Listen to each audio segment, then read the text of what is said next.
இன்றைக்கி நம்ம பார்க்க போகிறது சுக்குமல்லி காப்பி.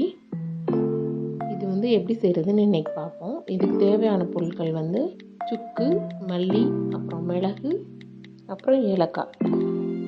இதில் வந்து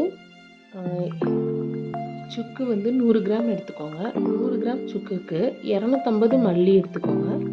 அதுக்கப்புறம் மிளகு வந்து ஒரு கையளவு, அதாவது ஒரு 25 கிராம் இருக்கும். ஏலக்காய் வந்து ஒரு 20 ஏலக்காய் எடுத்துக்கோங்க. இதை வந்து எல்லாம் ரெடியாக எடுத்து வச்சுக்கோங்க. நாட்டு சர்க்கரையும் கூட ரெடியாக எடுத்து வச்சுக்கோங்க. இப்போது சுக்கு ஃபஸ்ட்டு என்ன பண்ணணும்னா, தோல் சீவி இருந்ததுன்னா நம்ம தோல் சீவ தேவையில்லை. தோல் சீவாமல் இருந்ததுன்னா லைட்டாக கத்தி வச்சு அந்த தோலெல்லாம் நல்லா சுரண்டி எடுத்துருங்க. எடுத்துட்டு லைட்டாக கல் வச்சு தட்டிக்கோங்க. தட்டிட்டு நல்லா மிக்ஸி ஜாரில் நல்லா பவுட்ரு பண்ணிடுங்க. அது நல்லாவே பவுட்ரு ஆயிரும். நல்லாவே பவுட்ரு ஆயிரும். பவுட்ரு பண்ணி அதை தனியாக ஒரு தட்டில் கொட்டி வச்சுக்கோங்க. திரும்ப அதே மாதிரி மல்லி, நான் வந்து 100 சுக்குக்கு 250 கிராம் மல்லி சொன்னேன். அதையும் ரெடியாக ஒரு மிக்ஸி ஜாரில் போட்டு வச்சுக்கோங்க. அது கூட நம்ம வந்து ஏலக்காய் சொன்னோம். ஏலக்காய் வந்து ஒரு 20 ஏலக்காய் எடுத்துக்கோங்க. அதே மாதிரி ஒரு கையளவு மிளகு, அது வந்து 25 கிராம் இருக்கும். அதையும் இது கூட சேர்த்துக்கோங்க. இதெல்லாம் சேர்த்துட்டு நல்லா மிக்ஸி ஜாரில் வந்து திரும்ப நீங்கள் நல்லா பவுடர் பண்ணிடுங்க.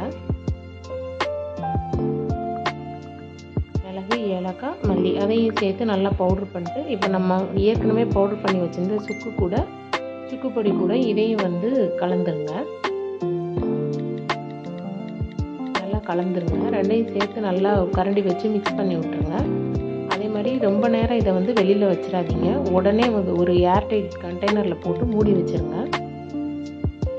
ஏன்னா நீங்கள் ஓப்பன் பண்ணி வச்சிட்டிங்கன்னா அந்த சுக்கோட வாசனை, மல்லியோட வாசனை எல்லாமே போயிடும். அதனால உடனே ஒரு ஜாரில் மாற்றி மூடி வச்சுருங்க. இதுக்கப்புறம் சுக்குமல்லி காப்பி இதை யூஸ் பண்ணி எப்படி போடுறதுன்னு பார்க்கலாம்.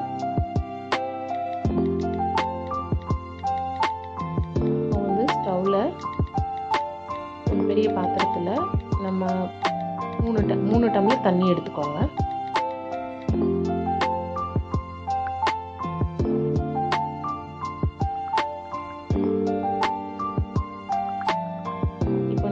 வச்சுருக்க அந்த சுக்குமல்லி பவுடரில் வந்து நல்லா ஒரு ஆளுக்கு 1 ஸ்பூன் கணக்கு வச்சுக்கோங்க.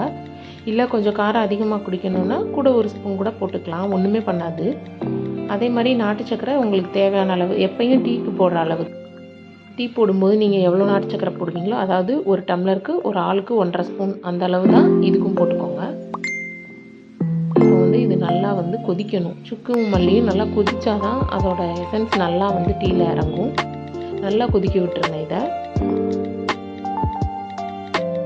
பொங்கி தட்டும், அதனால் பக்கத்தில் இருந்து கொஞ்சம் ஸ்டவ்வை வந்து சிம் பண்ணிக்கோங்க. இப்போ நல்லா கொதிச்சிருச்சு. இப்போ நல்லா டீ கொதித்து ரெடி ஆயிடுச்சு. இப்போ டீ வடிகட்டி வச்சு அதை நல்லா வடிகட்டிடுங்க. நல்லா சுட சுட குடிச்சிங்கன்னா நெஞ்சு சளி, அப்புறம் வறட்டு இருமல் எல்லாத்துக்குமே இது ரொம்ப நல்லது. அதே மாதிரி இதில் உள்ள அந்த சுக்கு வந்து ஒரு சிலருக்கு இந்த 6 மாதமாக விடாமல் இருக்கிற வறட்டு இருமல், அப்புறம் இந்த தொண்டை கமறல், அதுக்கு எல்லாத்துக்குமே வந்து நல்லாவே கேட்கும். குழந்தைங்களுக்கும் இது கொடுக்கலாம், பயப்பட தேவையில்லை, ஒன்றுமே பண்ணாது, ரொம்ப யூஸ்ஃபுல்லாக இருக்கும். அஜீர்ணம், அது அப்புறம் வந்து ஏதாவது நெஞ்சை கரிக்கிறது அந்த மாதிரி இருந்தாலும் இதை வந்து நல்லா சூடாக இந்த டீயை போட்டு குடிச்சிங்கன்னா அது உடனே ஈஸியாக செமிச்சிடும். நான்வெஜ் சாப்பிட்ற போதும் இதை வந்து சாப்பிட்டு முடித்த பிறகு ஒரு டம்ளர் இது போட்டு குடிச்சிட்டிங்கன்னா நல்லா ஈஸியாக ஜீரணமாகிடும்.